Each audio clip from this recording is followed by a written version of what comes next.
September 19th, 1935. Thursday evening. Harlem, New York.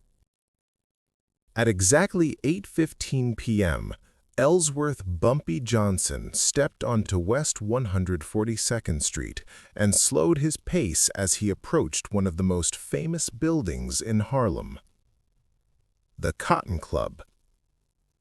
The night air carried music, laughter, and the smell of expensive perfume.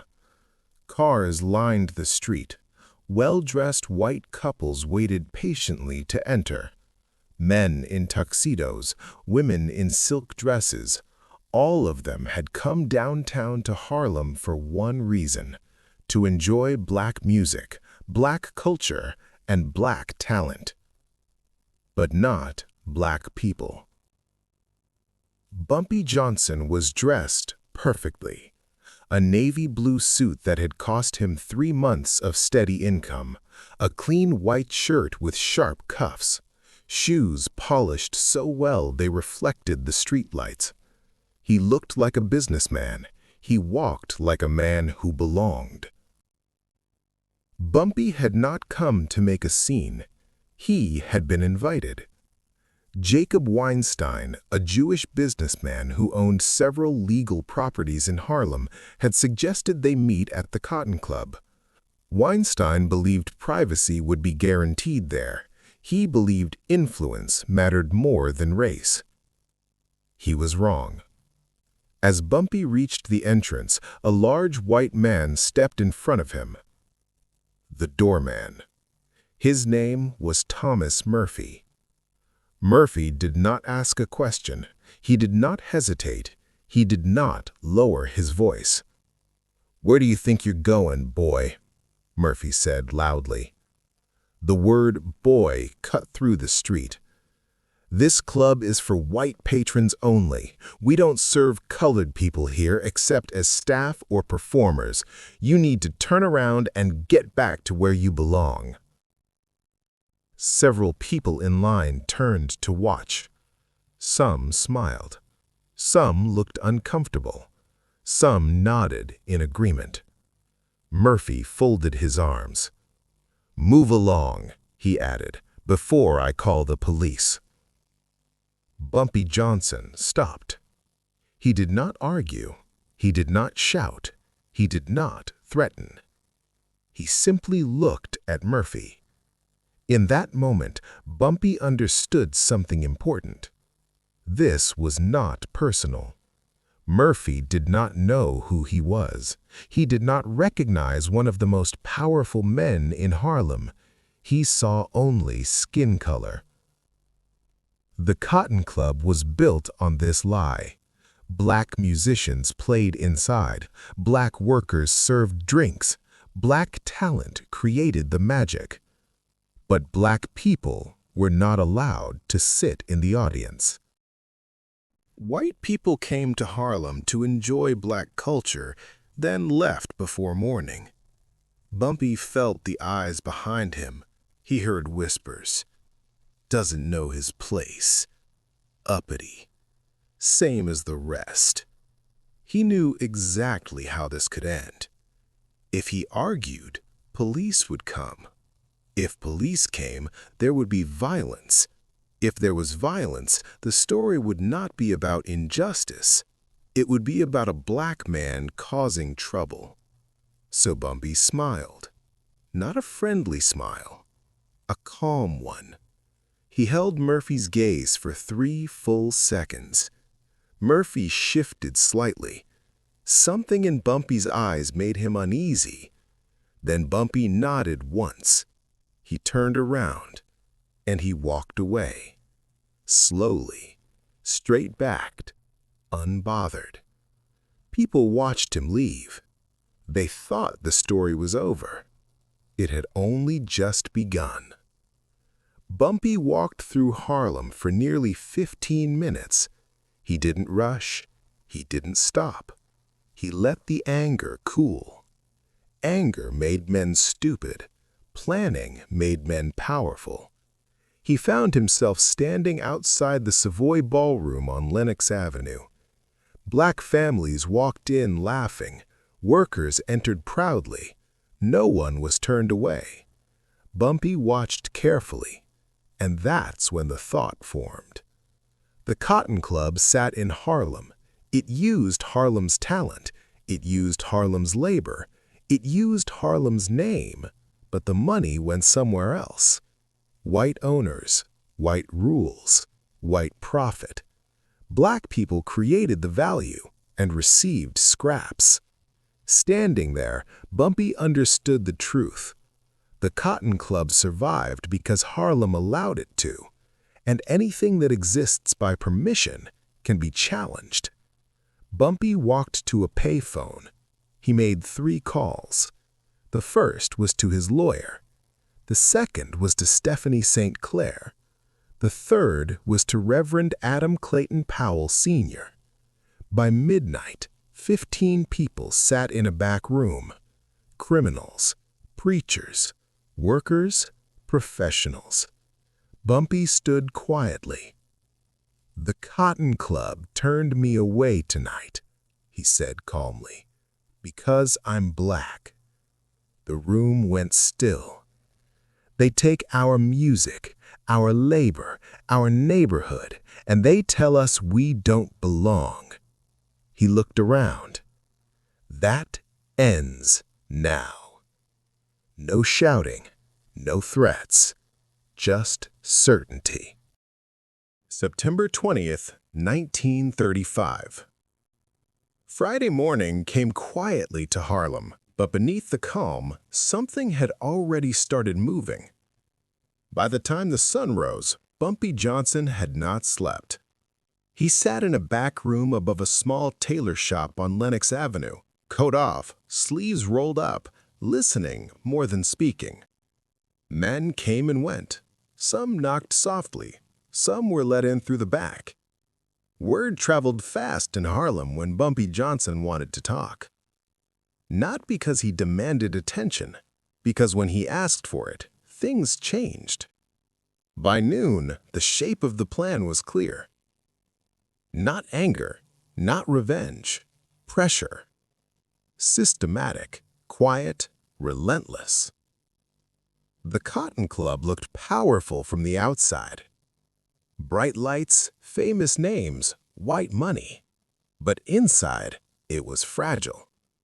It depended on black labor completely.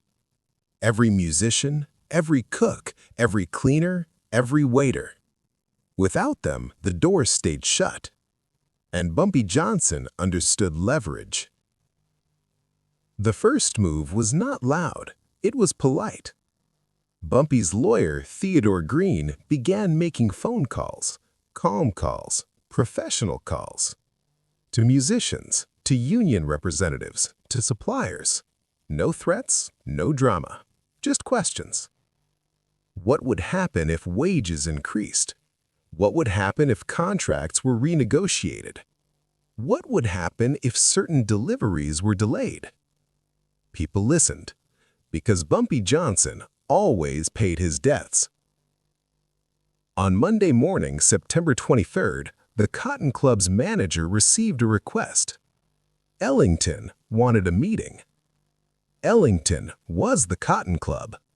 People didn't come for the building, they came for the sound. Ellington sat across from management calmly. "I want better pay," he said. "I want better treatment, and I want respect." The manager laughed. "You're under contract," he said. Ellington smiled.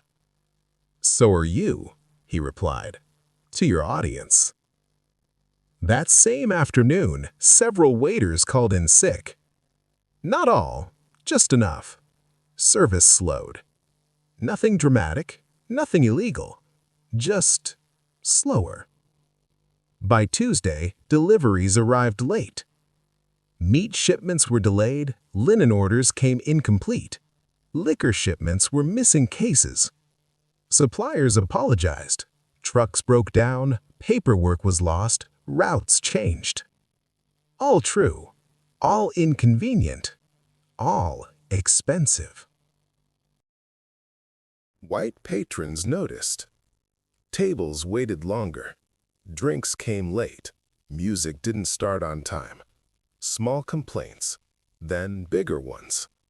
The Cotton Club began losing its shine. Wednesday brought inspectors, health inspectors, fire inspectors, licensing agents. Nothing shut the club down, but everything cost money. Repairs, fines, upgrades. The owner, a man used to power and fear, began asking questions. Who was behind this? The same answer came back. Bumpy Johnson.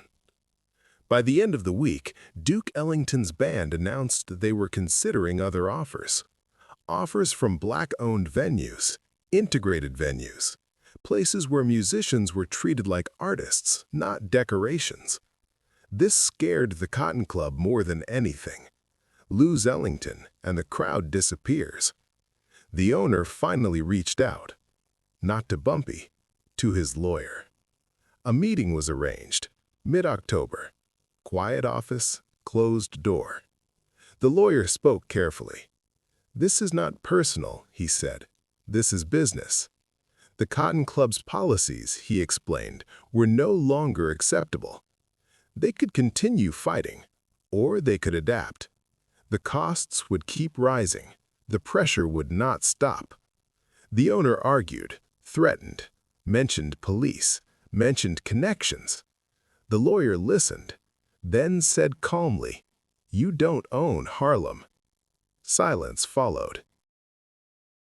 By October 15, 1935, the decision was made. A public statement was drafted, short, controlled, clear. The Cotton Club would no longer refuse entry based on race. No speeches, no apologies, just change. Harlem did not celebrate immediately. People waited.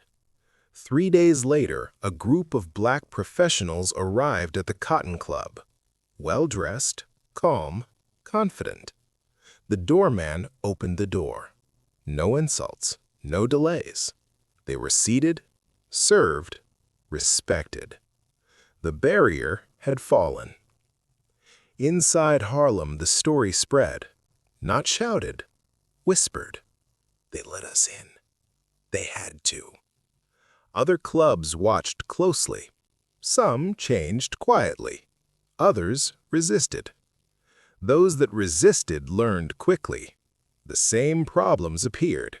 Slowdowns, costs, pressure. One by one, the walls cracked. Bumpy Johnson never returned to the Cotton Club. He didn't need to. The message had landed.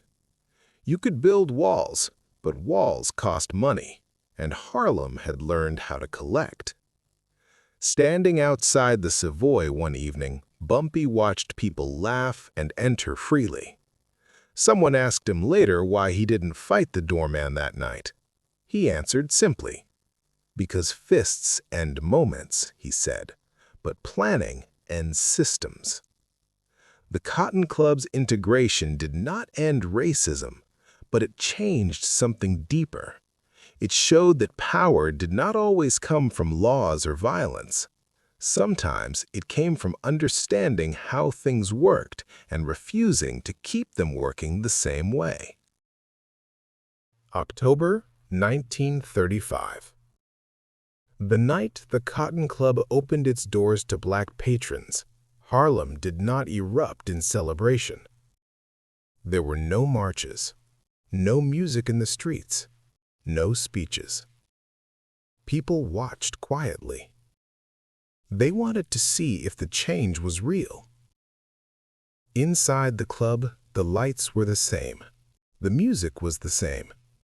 Duke Ellington's orchestra played with the same smooth confidence it always had. White patrons sat at their tables, some confused, some irritated, some pretending nothing had changed. And mixed among them now were black men and women.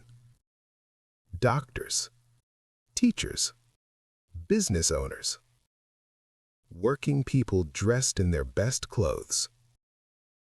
They were served politely. They were not rushed. They were not asked to move. For the first time since the Cotton Club opened its doors, Black people were allowed to sit and enjoy Black music in a club built on Black culture. By the end of the night, Harlem knew. This time, it was real. The next morning, newspapers downtown barely mentioned it. A short note, a quiet announcement. But Harlem newspapers told a different story. They wrote carefully, avoiding names. But everyone understood who had made it happen. Not through shouting, not through riots, not through blood. Through pressure. Other club owners paid attention. They had seen what happened to the Cotton Club. They understood the lesson. Discrimination was expensive. Some venues changed their policies quietly, hoping to avoid attention. Others resisted. Those who resisted felt the same slow squeeze. Musicians suddenly had better offers elsewhere. Staff demanded fair treatment. Suppliers became unreliable. Inspectors appeared more often. No fires. No broken windows. Just consequences. By early 1936, Harlem's entertainment scene looked different. More Black-owned venues. More integrated spaces. More control inside the community. The money stayed closer to home. Bumpy Johnson never gave interviews about it. He never took credit publicly. If asked, he shrugged. "I just solved a problem," he would say. But people remembered, especially young men. They learned that power did not always mean violence, that patience could be sharper than a knife, that walking away at the right moment could change everything. Thomas Murphy, the doorman, kept his job. He continued opening doors. He probably never understood that his words had triggered something far larger than himself, that his casual insult had exposed a system, that his certainty had been wrong. Years later, during the Civil Rights Movement, organizers in Harlem talked quietly about the Cotton Club. They studied it. They understood the lesson. Economic pressure works. Systems break when maintaining them costs too much.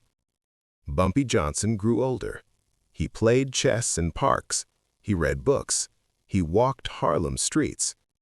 People still feared him, but they also trusted him, because they had seen what he did with power. One evening, long after the Cotton Club lost its influence, Bumpy stood outside the Savoy again.